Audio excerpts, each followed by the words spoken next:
Hi boys and girls. Today you're going to need your iReady math packet that was sent home with you in the very first mailing. So if you don't have that, pause the video and go grab it.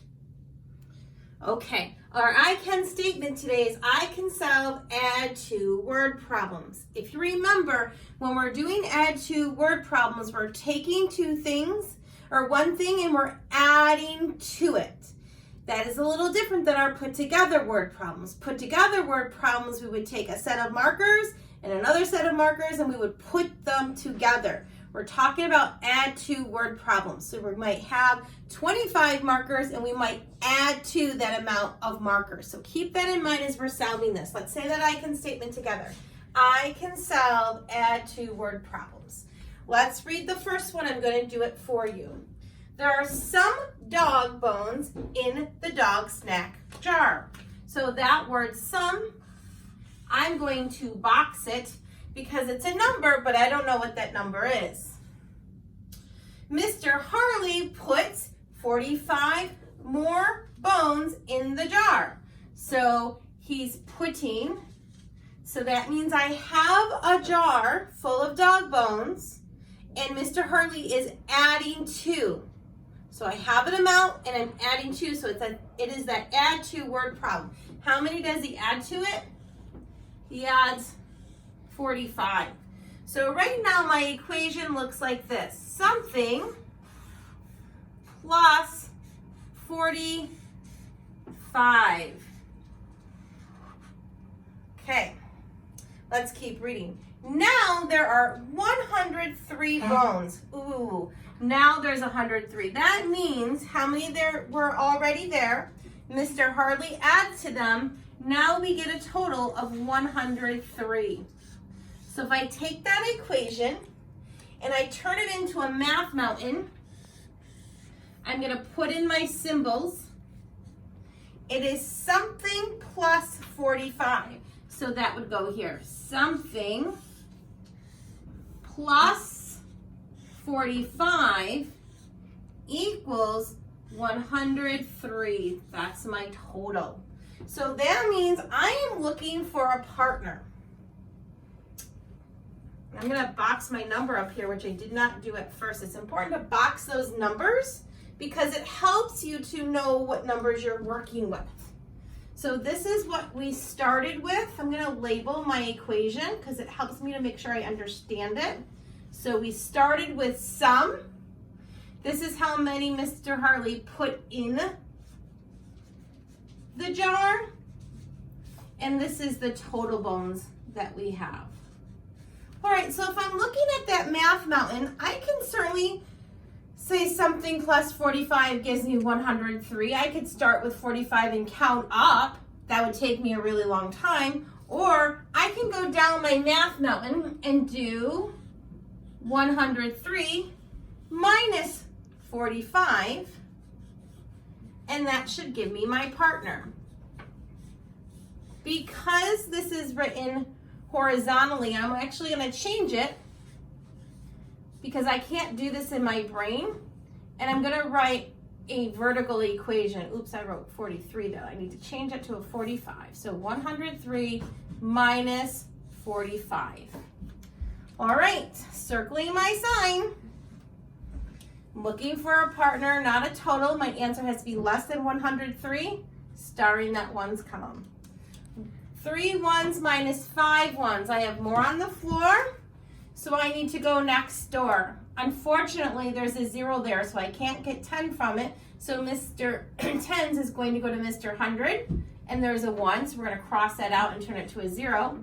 Mr. 100 is going to give Mr. Tens 10 tens, which is the same as 100.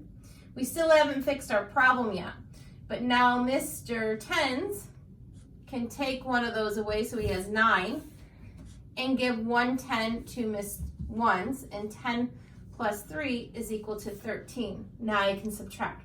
13 minus 5 is equal to 8. 9 tens minus 4 tens is equal to 5. I believe my other partner, or the amount of bones that we started with in the dog jar, was 58. I'm gonna check my work quickly by doing the inverse. So I'm gonna add these two partners and make sure I get 103. So 53 plus 45, I'm sorry, 58. Mrs. Harley's misspeaking today. Let's see if it works. All right, circling our sign, we're adding, starting our ones column. 8 ones plus 5 ones is equal to 13 ones. I'm gonna put my 3 in my ones column, my new 10 above in the tens column. 1 10 and 5 tens is equal to 6 tens, and I know that 6 and 4 makes a 10.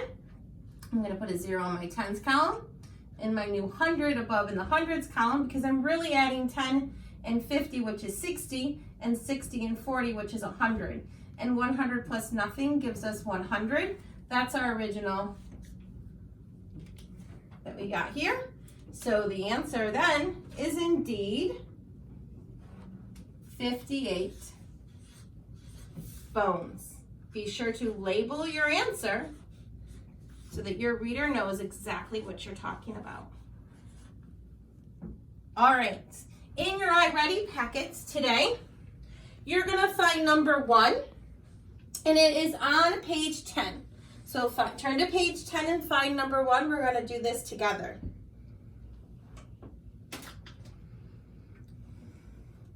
Are you ready? All right.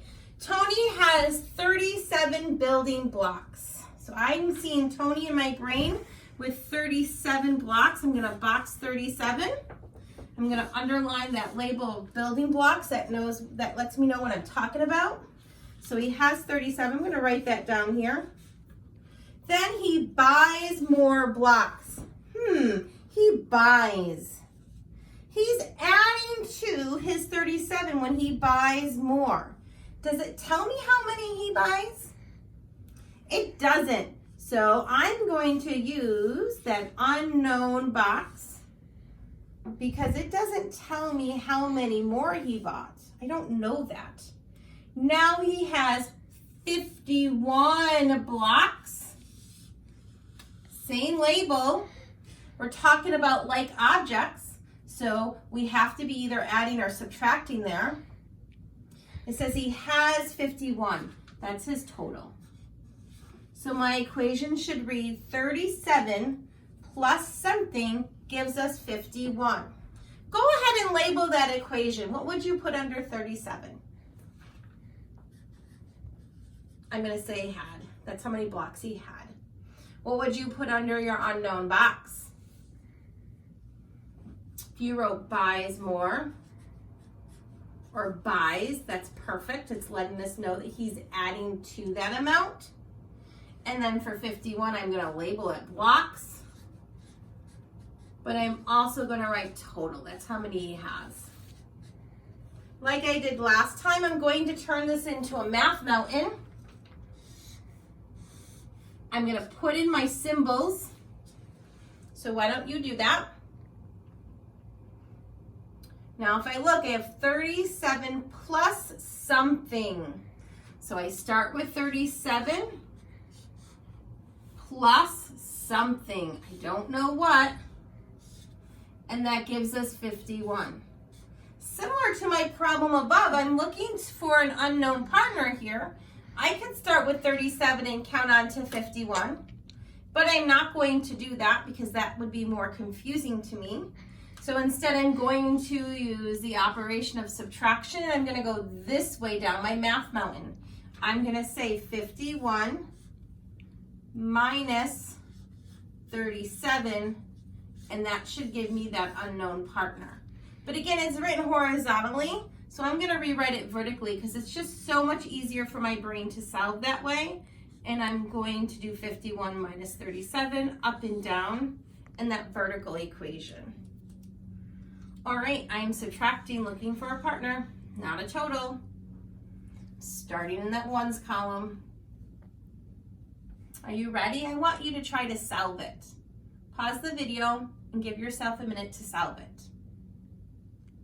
All right, let's see. Did you say, oh, I have more on the floor, I have to go next door? I hope so. That 5 turns to a 4. which means the 1 in my tens column, I'm going to take a 10 from here and add it to my 1, and 10 plus 1 is equal to or the same as 11. Now I have 11 ones minus 7 ones. I can do that. I know that is 4. And now I'm going to go to my tens column, and I have 4 tens minus 3 tens, and that is 1. So I have 14 as my partner. So I believe 14 is going to go here. But again, I'm an awesome mathematician, so I'm going to check with the inverse. I'm going to take 37 and 14, and I'm going to add them.